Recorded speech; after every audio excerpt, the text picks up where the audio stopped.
Hello, everybody, and welcome. My name is Maria Kliavkov, and I am one of your two co-block captains for Block 3, which is Edgewood in Arbutus Ridge. I'm so grateful to all of you who did show up for our meeting on Friday. Unfortunately, it was less than half of us, and I want to make sure that every household has this key information. So I decided to make a recording with the information going through the slide deck. I'm also going to tell you that you now need to come to me to get this packet of information because I need to check off that you have this packet of information. Um, in this information pack that I handed out, you've got some key information, resource information, contact information, including Mike Dickey and myself, the two co-captains. You've got our contact information on here, plus other really important emergency resource information for our area.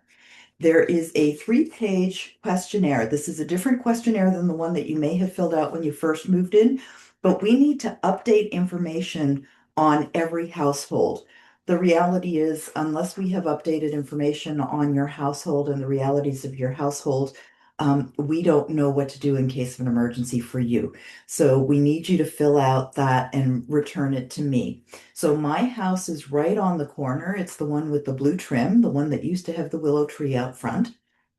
Um, it's 3580 Arbutus Drive North. So right on the corner when you come up from the gate. And included in this packet is also both an Edgewood area map and a map of the entire region of Arbutus Ridge, all of the neighborhoods, all 12 neighborhoods. We're going to go over this in the slide deck, but I want you to see what all you have in the packet. That's the packet that you need to get from me. The second thing that you need that you should have had in the packet when you first arrived is the OK help sign. So I need you to make sure that you've got this, and we're going to talk about this, but make sure you know where yours is. And if you don't have one, please let me know. But what I'm going to do is I'm going to share my screen with, hang on one second. I just need to let technology catch up to my mouth here. Okay, so we're going to share here with the slide deck, and hopefully you'll be able to see it. And we're going to do the slideshow. So I'm going to make this kind of larger for us. So let's do slideshow. Yeah, it's just moving a little slowly here in the meeting mode. So it's just taking a minute to load up properly from the beginning. Here we go. And then hopefully you will be able to see, right now we've got the cover slide, which is Emergency Information Session, Arbutus Ridge Block 3, which is Edgewater. That's the name of our block, but we are Block 3, and I am Maria Kliavkov, the co-captain. So the welcome and introductions. Again, this is what we did in our meeting on Friday. Basically, I introduced myself and I introduced Mike Dickey. What I want you all to understand is that there are many things that a captain needs to do. So what Mike and I are doing is we're splitting our focuses. Mike's focus, and it's a brilliant focus, is on emergency preparedness, the equipment and the response. So he is responsible to make sure that our batteries are working, that all of the headlamps on our hard hats are working, to make sure that that the vests are where they're supposed to be, and that the walkie-talkies are all up and running. And I am so grateful to Mike for doing all of this because this is stuff that really I'm not good at. He knows where everything is. He's happy to do it. And so we're going to talk about his role in the case of an emergency and my role in the case of an emergency.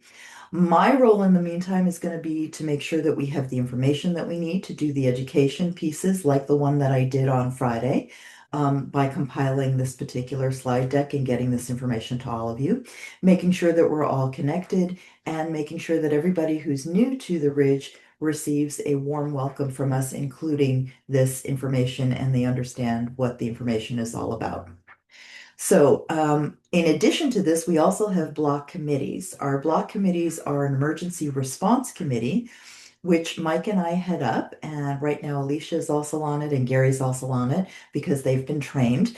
But we need some more people on this committee. So I'm going to explain to you what this committee does as we go through the slide deck. And if you feel like you could be part of this committee, we could really use you because we need to train up some bodies right now.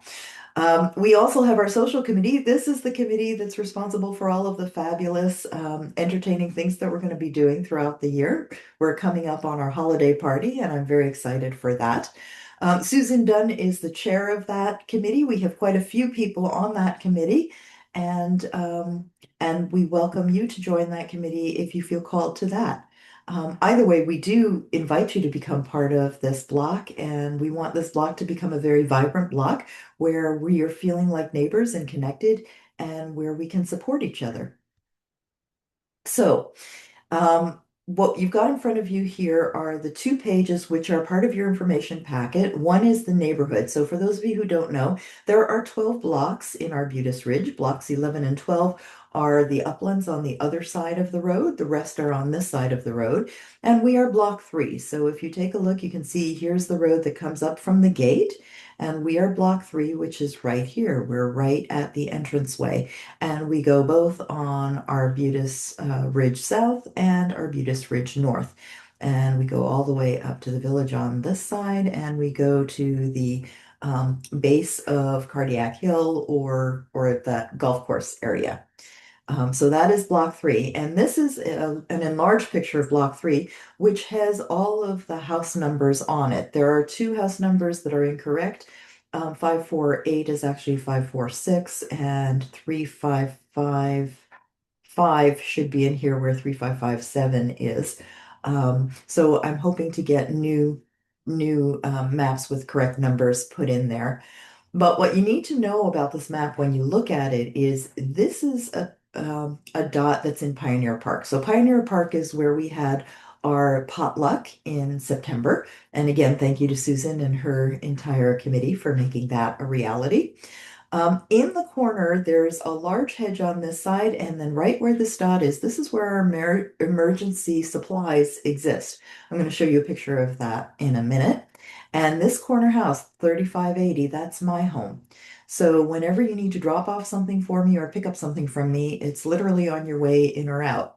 So please feel free to let me know when you'd like to come by to pick up something or to drop something off.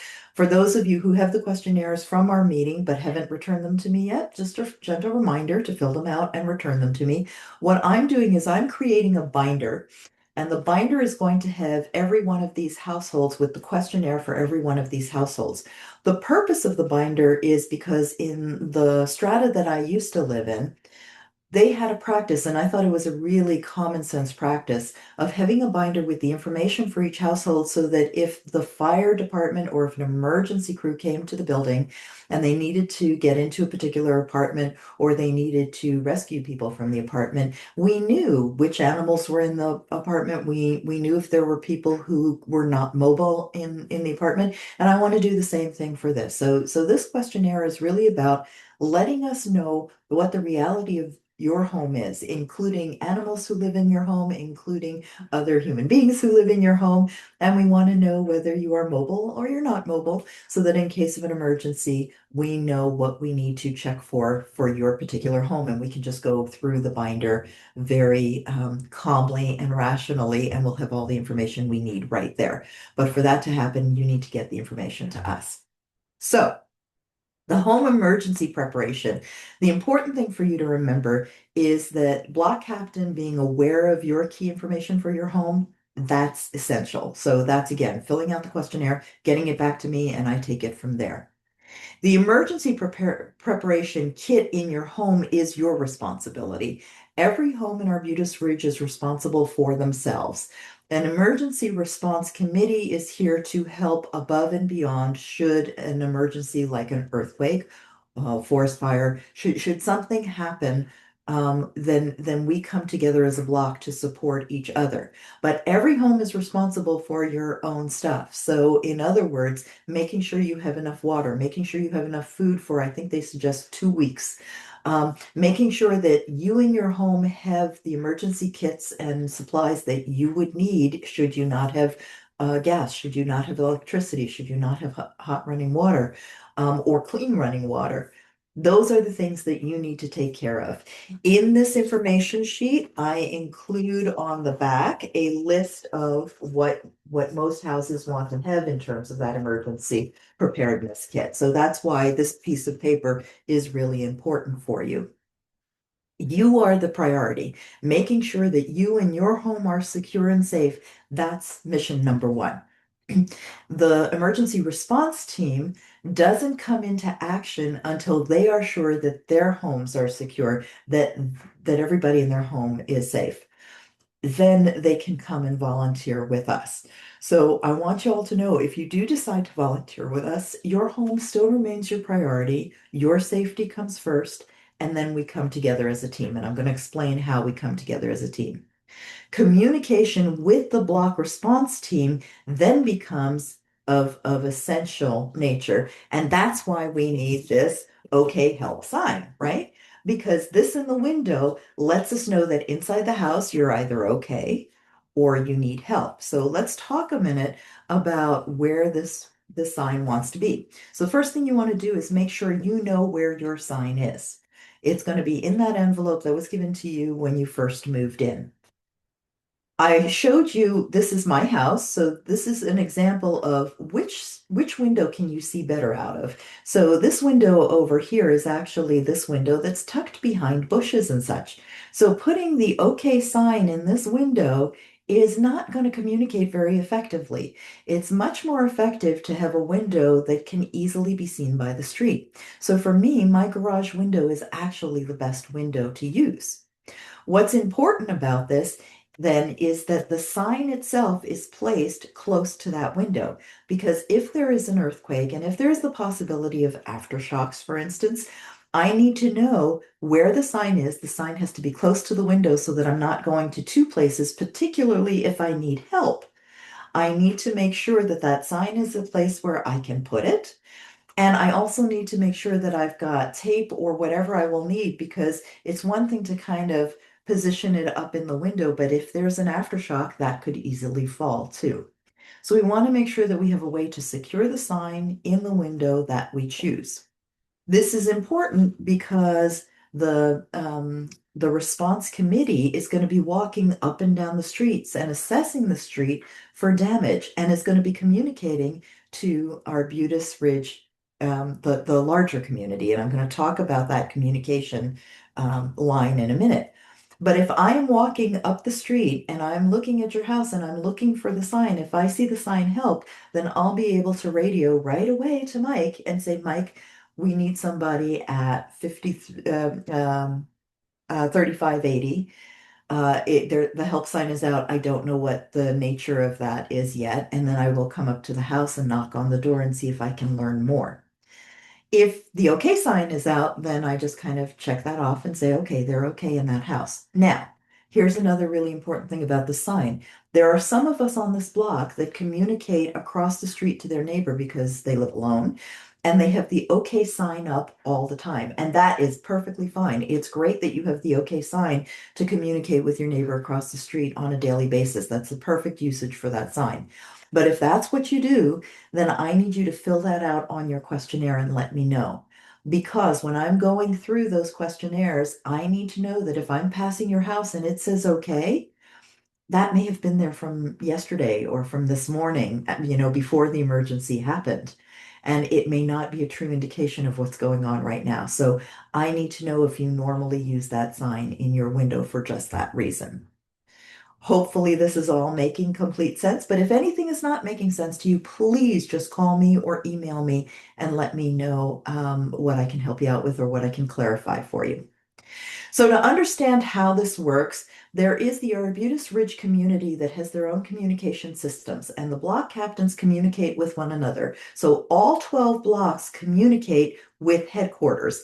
Headquarters, depending on the nature of the emergency, could be located in different places. It depends on where communications will be the clearest, and it depends on which buildings are standing, because it is quite possible that the fire hall, for instance, which is where this picture was taken, is no longer standing. The fire hall actually in lockers in the fire hall, we have some additional first aid equipment and such. So if Mike discovers that we need some additional first aid equipment that we don't have, he will be able to radio up to Arbutus Ridge community. And the way an emergency system works is headquarters for each block is designated. So for block 3, headquarters is Pioneer Park. And as I showed you on the map, this is our supplies trunk, and Mike has access to the supplies trunk, as do I. This table is very handily situated here, so in case of an emergency, Mike will come to this table. And whoever is volunteering, and we do need volunteers for first aid. I believe on Friday we did get somebody who will be able to volunteer for first aid. If you have first aid training and you'd be willing to come to Pioneer Park and sit here at the table with Mike as he receives the information on which house might need some assistance, that would be a huge help to us. So please let us know if you would like to and if you have background in first aid, because that would be a huge assist to us. So Mike and first aid people, this is their headquarters for block 3. The remaining part of the team, so here you can see block 1, block 2, block 3, up to 12. We are block 3. We have our captain, which in the case of an emergency is Mike. Mike is the captain who communicates directly with Arbutus Ridge and gets backup from them. Then we have 4 search teams. This is our ideal, to have 4 search teams, team A, B, C, and D. Every team has a minimum of 2 and up to 3 people on it. And each team only moves as a unit. So nobody goes out alone ever. If we don't have a full complement of people, then we only have, possibly one team of 2 people to cover the entire block 3. Or maybe we have 2 teams of 2 people, but at full complement, what we would like is 4 teams of 2 people each. That would be the ideal. And we would like all of those people, so that would be 8 people, trained up. Right now, we have 3 people that are fully trained. And so we've got heads of 3 of these teams. And I'm going to show you what that looks like. And then, as I just mentioned, we also need our first aid folks that can help volunteer for our block. So, team captain is Mike. Mike is at Pioneer Park. He's got the radio communications and he's communicating between the radio that is connected to our teams A through D and Arbutus Ridge, blocks 1 through 12. So that if we call in an emergency, we call it into Mike. Mike then calls to Arbutus Ridge and lets them know that we need some assistance. That is the communication map for this. And it is estimated that in a substantial emergency, they may not be able to get to us for 2 to 3 weeks. So we need to know how to be self-sustaining. And it is remarkable that Arbutus Ridge has put this system in place. And I'm really honored to be part of this system. So I have recently been trained.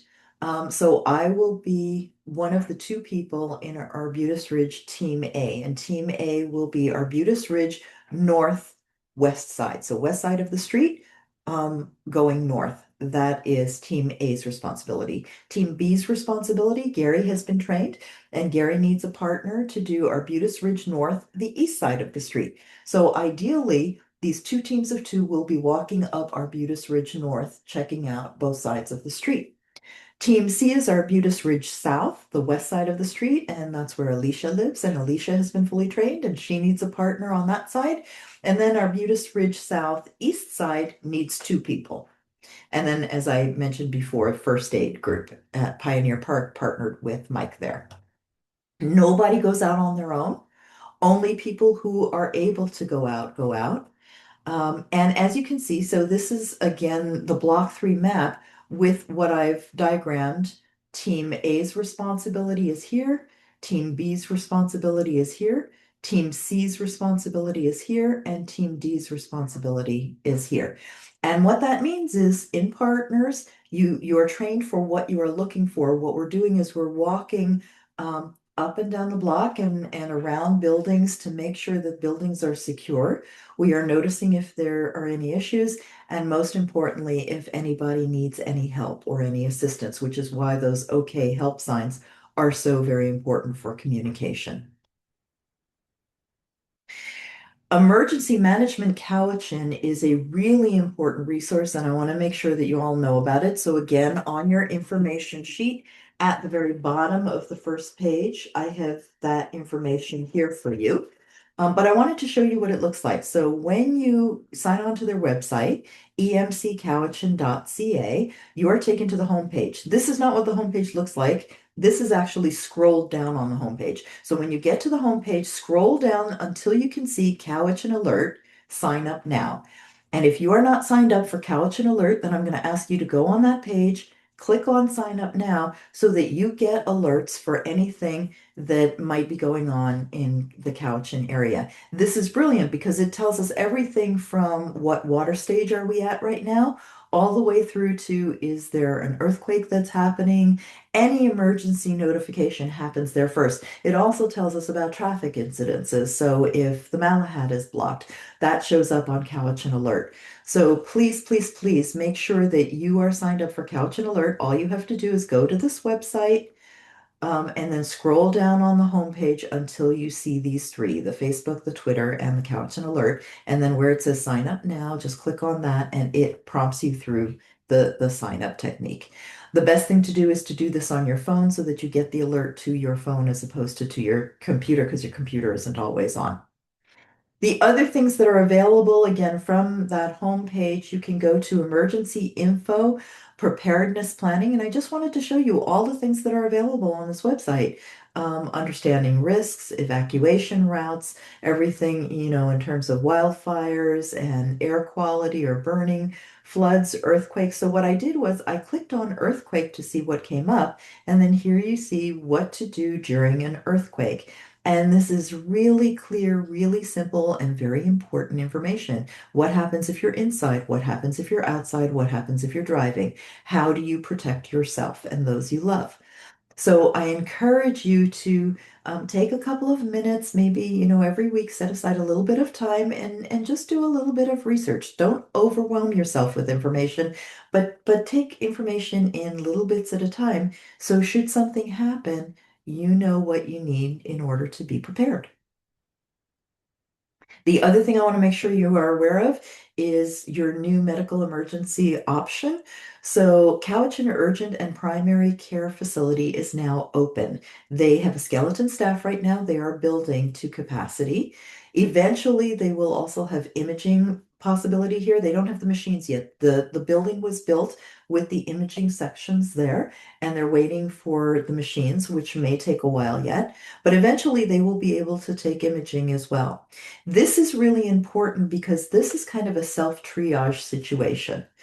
If you are having a heart attack, you still go to the hospital. If you are having an emergency medical situation, then you go to the hospital.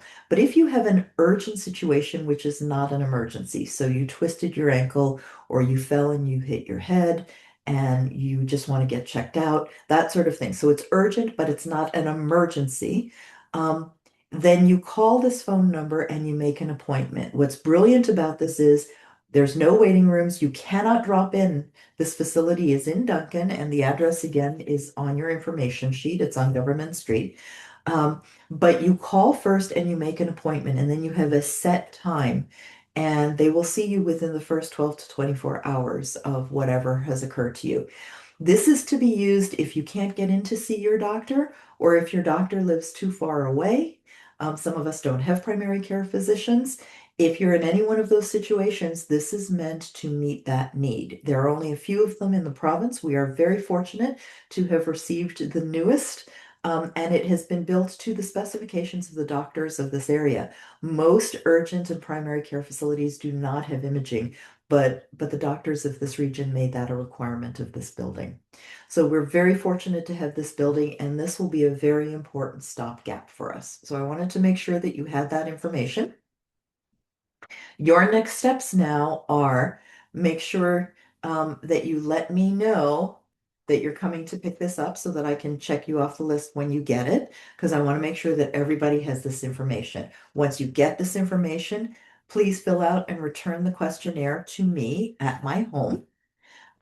Contact me if you're interested and available to assist as a Block 3 response team member. So If you're able to walk up and down the street and help people out and you want to do that, please let me know because we have three and we need eight, so we need five more people. Next training will be in the spring, but it's okay if you're not trained right now, if you're partnered with somebody who is trained. In case of an emergency, all hands on deck. But we need to make sure that we are doing a calm response. It's not going to be chaotic. We know what we're doing. And so if I know who wants to volunteer, we don't have training until spring. The next training is when the snowbirds come back. So we don't actually have a date for it. Gary was at the meeting on Friday and explained this, but it's very exciting that we will have that training. And usually there's a training in the spring and in the fall. And doing first aid training is always a good idea. AREP does the emergency preparedness training, but ERA does first aid training. So if you hear that ERA is doing some first aid training, please do sign up. And if you have that training, let us know. That would be a big help to the block. If you're interested in joining the social committee, please contact Susan Dunn, and she would love any extra help you can offer. Sign up for Cowichan Alert on your phone, as I showed you on this PowerPoint, and prepare your home with an emergency kit and water. That's what you most need to do. Place your OK Help sign close to the window that you will use it on, and make sure you know exactly where it is. And if you can't find it, let me know and I will get you a replacement one. Thank you so much for that. Now, I want to remind you that we have our holiday party next Sunday, November 23rd. I want to remind you about the gift exchange. The gift is valued $15, and you want to wrap that gift and bring it already wrapped, no card on it. And then we're going to do a gift exchange game. It's going to be an exciting time, and I'm so grateful to Susan and her team for creating just a beautiful opportunity for us here. So we're looking forward to that. And with that, as always, if you've got any questions, please make sure you contact me. My contact information is on this page, and I look forward to hearing from you. So with that, I'm going to stop the share and I'm going to stop the recording. And it's just my great honor and privilege to serve as co-block captain for this amazing block. We're so blessed to live in this beautiful part of the world, and the neighborhood community is everything. So let's come together and support each other. And if there's anything that we can do to help you as you get prepared, please just let us know. Thank you so much. Namaste.